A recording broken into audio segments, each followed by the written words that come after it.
जय श्रीमन नारायण, जय श्री सीताराम। आज हम बताएंगे कि अभिमान क्या है और अभिमान की जड़ क्या है, अभिमान कैसे पैदा होता है। अच्छाई का अभिमान बुराई की जड़ है।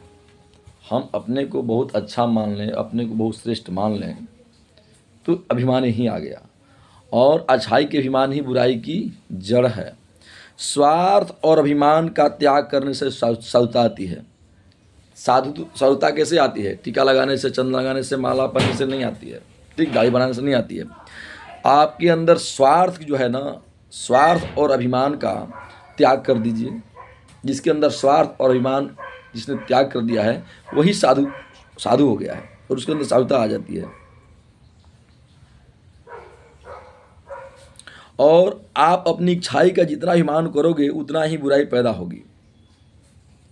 आप अपना अच्छाई का जितना अभिमान करोगे कि हम बहुत अच्छा हैं, हम बहुत ज्ञानी हैं, हम बहुत धर्मात्मा हैं, हम बहुत बुद्धिमान हैं, ठीक है ना, तो ये समझिए कि जो है ना उतने बुराई आपके अंदर पैदा हो रही है हैं। इसलिए अच्छे बनो और अच्छाई का अभिमान मत करो। अच्छा बनना तो बढ़िया बात है, लेकिन अच्छाई का अभिमान नहीं करना चाहिए, ठीक है।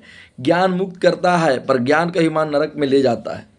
ज्ञान जो है, ज्ञानी बन जाइएगा तो ज्ञान आपको मोक्ष प्रदान कर देगा, लेकिन ज्ञान का अभिमान आपके अंदर आ गया तो आपको नरक में लेके चल जाएगा। वही ज्ञान वैकुंठ भी पहुंचाता है और वही ज्ञान नरक में ले जाता है, ठीक है। इसलिए अभिमानी नहीं होना चाहिए, अभिमानी नहीं होना चाहिए।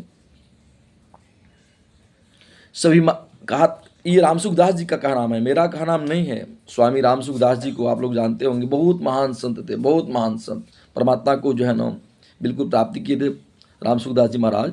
और उन्होंने आज तक जीवन में दवा कभी नहीं खाया था, इतना साधु थे।